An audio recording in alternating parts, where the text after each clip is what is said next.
দৃশ্যমান বিচারিক প্রক্রিয়া, এই বিচারিক প্রক্রিয়াটি আমরা দেখতে পাই, মৌলিক সংস্কারগুলো আমাদের সামনে দৃশ্যমান হয় এবং নির্বাচনকালীন কিছু সংস্কার প্রয়োজন রয়েছে বিচার বিভাগের, আইন শৃঙ্খলা রক্ষাকারী বাহিনীর, নির্বাচন কমিশনের।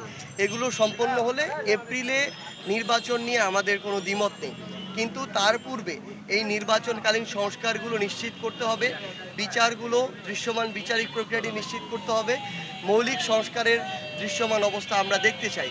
এবং সবচেয়ে গুরুত্বপূর্ণ হচ্ছে বাংলাদেশের রাজনীতিতে আমরা সব সময় দেখে এসেছি যে নির্বাচনকালীন সময় ক্ষমতার অপব্যবহার করা হয়, কালো টাকার পেশি শক্তির অপব্যবহার করা হয়।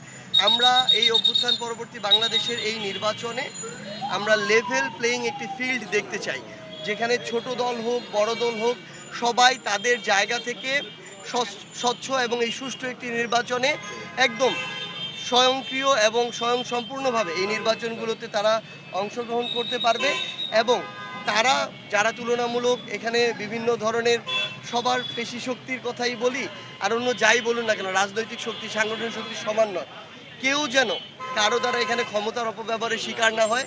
এবং যে অপ্রীতিকর ঘটনাগুলো আমরা বিগত নির্বাচনগুলোতে ভোট কেন্দ্র থেকে শুরু করে নির্বাচনী এলাকায় দেখেছি, ভোট কেন্দ্র দখল করা, ব্যালট চুরি করা, এই টাইপের ঘটনাগুলো যেন আমরা আগামীর বাংলাদেশের কোনো নির্বাচনে না দেখি, সেই ক্ষেত্রে এই অন্তর্বর্তীকালীন সরকারকে ততটুকু পেশাদারিত্বের পরিচয় দিতে হবে আইন শৃঙ্খলা রক্ষাকারী বাহিনীর মাধ্যমে, নির্বাচন কমিশনের মাধ্যমে এবং বিচার বিভাগের মাধ্যমে।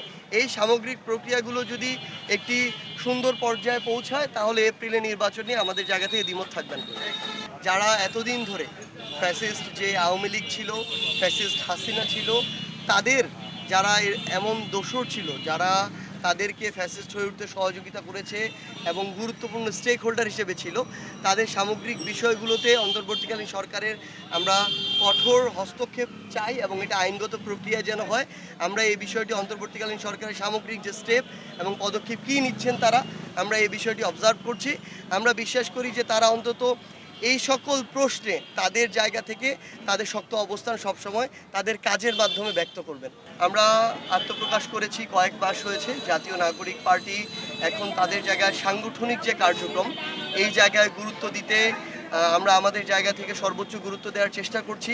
আমরা মনে করি যে সামগ্রিকভাবে আমাদের যদি সাংগঠনিক ভিত্তি বাংলাদেশের একদম রাজধানী থেকে শুরু করে প্রত্যেকটি গ্রাম পর্যন্ত পৌঁছে যায়, এটা অটোমেটিক কিন্তু আমাদের নির্বাচন কেন্দ্রিক প্রস্তুতিটিকে সম্পন্ন করে। আমরা আমাদের সাংগঠনিক যে শক্তিমত্তা সেটি বৃদ্ধির দিকে আমাদের মনোযোগ দিচ্ছি। আমরা জেলা এবং উপজেলা কমিটিগুলো দেওয়া শুরু করেছি। এই মাসের মধ্যেই আমাদের বাংলাদেশের প্রত্যেকটি জেলা উপজেলায় আমাদের যে সমন্বয় কমিটিগুলো হচ্ছে এগুলো দেওয়া হবে। আমরা মনে করি যে জুলাইয়ের মধ্যে আমরা বাংলাদেশের প্রত্যেকটি জেলা উপজেলা আমাদের আহ্বায়ক কমিটিগুলো দেওয়ার দিকে মনোযোগ দিব এবং সেগুলো হয়ে যাবে। পরবর্তীতে ইউনিয়ন এবং ওয়ার্ড পর্যায়ে আমাদের বাংলাদেশের প্রত্যেকটি জায়গায় জাতীয় নাগরিক পার্টি এনসিপির আহ্বায়ক কমিটি থাকবে এবং আমরা আমাদের জায়গা থেকে এটুকু বিশ্বাস করি যে আগামী 2 থেকে 3 মাসের মধ্যে বাংলাদেশের প্রত্যেকটি ওয়ার্ডে জাতীয় নাগরিক পার্টি এনসিপির যে সাংগঠনিক আহ্বায়ক কমিটি সেটি থাকবে এবং সেটার মধ্য দিয়ে অটোমেটিক আমাদের যে নির্বাচন কেন্দ্রিক যেটি প্রস্তুতি সেটি আমরা মনে করি যে স্বয়ংক্রিয়ভাবে অনেকটাই সম্পন্ন হবে। আমাদের এই মাসের 15 তারিখের মধ্যে আমরা প্রত্যাশা করছি যে নির্বাচনে অংশগ্রহণের জন্য যে রেজিস্ট্রেশন প্রয়োজন, এই রেজিস্ট্রেশনের যে আবেদন করার যে প্রক্রিয়াটি, এই প্রক্রিয়াটি আমরা 15 তারিখের মধ্যে আশা করছি সম্পন্ন করতে পারবো। এর জন্য 100টি উপজেলা এবং প্রায় 22টি জেলায় কমিটি প্রয়োজন হয়, যেগুলো আমাদের ইতিমধ্যেই হয়ে গিয়েছে। আমাদের অফিস নেওয়ার প্রক্রিয়া চলছে, সেগুলো ইতিমধ্যেই আমাদের যতগুলো প্রয়োজন ততগুলো হয়ে গিয়েছে।